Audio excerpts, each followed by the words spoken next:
Here in Leviticus 23, I'll split it in three because of the length, 1 to 14. It's about the high days. Quickly, New Testament, Apostle Paul, Colossians says to them, because the Gentile Christians, you shall not, but all Christians, but not blood-related, Israelite. You should not let no one judge in the high days. That's what it's talking about here. But it does say Revelation, they'll be reinstituted, that no one goes there to when God comes back to the earth. To the high days, no one goes there for the festivals. They won't get rain in that, the nations. The Lord said first was a regular Sabbath. It's Saturday, not Sunday. That was changed. The Lord said to Moses, speak to the Israelites, say to them, these are my appointed feasts, the appointed feasts of the Lord, which are to be proclaimed as sacred. The Sabbath, sixth day, that was right from the Garden of Eden. Okay, that's the fourth commandment. Hasn't changed. The Catholics changed it to the Sabbath, the Sunday, the first day of the week, because they didn't like the Jews. And the Romans also changed it from the middle of the night to the start of a day. It's supposed to be from sundown. Okay?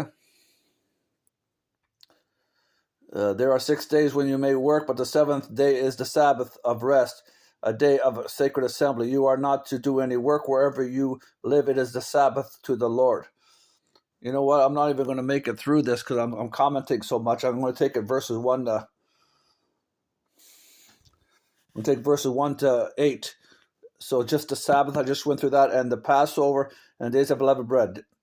And now starting verse 4. These are the Lord's appointed feasts now, other than the regular Sabbath. The sacred assemblies you are to proclaim all their their appointed times. The Lord's Passover begins on on twilight, sundown, okay? Not the middle of the night. On the 14th day of the first month, on that, and that's just that evening, okay? When the sun came up in the morning, even though it's the same day, it's from sundown to sundown. That was the end of Passover, and it wasn't holy. Right where you couldn't do work. Holy meant you couldn't do work. As the Lord's Passover begins at twilight, as I said, on the 14th day of the first month. On the 15th day, the next, when the sun went down, not midnight, of the month, is the Lord's Feast of Unleavened Bread, symbolizing, and these symbolize leaving sin. Hence, the leaven puffens up as a metaphor. You don't puffing up arrogance like Satan the father of sin knocked God off his throne for 7 days. And the first day was the holy day, you couldn't work, and the seventh day. Okay? On the 15th day of that month, as the Lord's unleavened bread begins for 7 days, as I said, you must eat bread made without yeast. As I said, on the first day, hold a sacred assembly, as I said, and do no regular work. For 7 days, present an offering made to the Lord by fire. And on the seventh day, hold a sacred assembly, as I said, and no work, and do no regular work.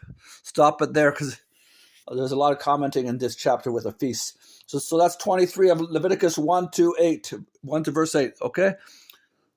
I'll take this in 3 or 4 parts. Please like and subscribe. Thank you. Bye.